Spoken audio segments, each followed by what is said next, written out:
আসসালামু আলাইকুম রহমতুল্লাহি ওয়া বারাকাতুহু। আশা করি সবাই ভালো আছেন। আর আপনাদের তো আমি আলহামদুলিল্লাহ অনেক ভালো আছি। সো আজকে চলে আসলাম লাইভ পিজ্জা নিয়ে। আজকে তুলনা করব হলো পিজ্জা বার্গ বেস্ট নাকি লাইভ পিজ্জা বেস্ট নিউ মার্কেটের।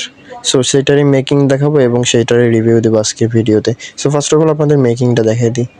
সো এটার লোকেশন হলো খুলনা নিউ মার্কেট, পিছনের সাইডে যে জায়গাটা আছে ওই জায়গাটা মেইন রাস্তার একদমই পাশে। তো এই যে আমাদের পিজ্জা রেডি। পিজ্জা অনেক ভালো, মানে দেখলাম যে মোটামুটি না অনেক ভালো ইকুইপমেন্ট দিছে তারা। আমার কাছে সন্তুষ্ট লাগতেছিল যে তাদের ইকুইপমেন্টগুলো দেখে। আর আমরা পিজ্জাটা অর্ডার করে দিয়ে এলো 370 টাকারটা। এটা বড় পিজ্জা ছিল আর আমরা ছিলাম হলো 5-6 জনের মতন, 5-6 জন মানে তৃপ্তি মতন খাইতে পারছি আর কি পিজ্জাটা। সো আমার ভাই ট্রাই করতেছিল।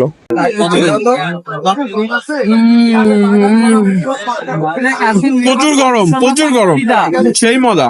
তো তার কথা শুনে বুঝে গেছেন যে কেমন ছিল, প্রচুর মজাই ছিল। আর ভিডিওর ফার্স্টে যেটা বলছিলাম যে আজকে পিজ্জা বার্গের সাথে তুলনা করবো এই পিজ্জাটা, সো সেটাই জানাবো লাস্টে একদম।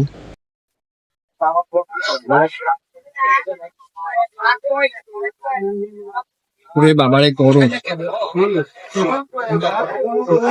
সো ফার্স্টে যেটাই বলছিলাম যে পিজ্জা বার্গের সাথে আজকে তুলনা করব। আসলে বলতে কি পিজ্জা বার্গের কথাটা আলাদা আর এই জায়গায় লাইভ পিজ্জা আলাদা। পিজ্জা বার্গের তুলনায় কোনো কিছু চলবে না আমার জানা মতে, কারণ সেইটার দাম দাম দাম কত আর এটার দাম কত। সো পিজ্জা বার্গের জায়গায় এটার জায়গায় আমার কাছে তো পিজ্জা বার্গের পিজ্জাটাই বেস্ট ছিল। আর এইটা এই জায়গায় এই টাকা হিসাবে এই জায়গায় এটাও ভালো ছিল, আমার কাছে ভালো লাগছে এই টাকায়। আপনারা চাইলে ট্রাই করে আসতে পারেন ভাইদের দোকান থেকে।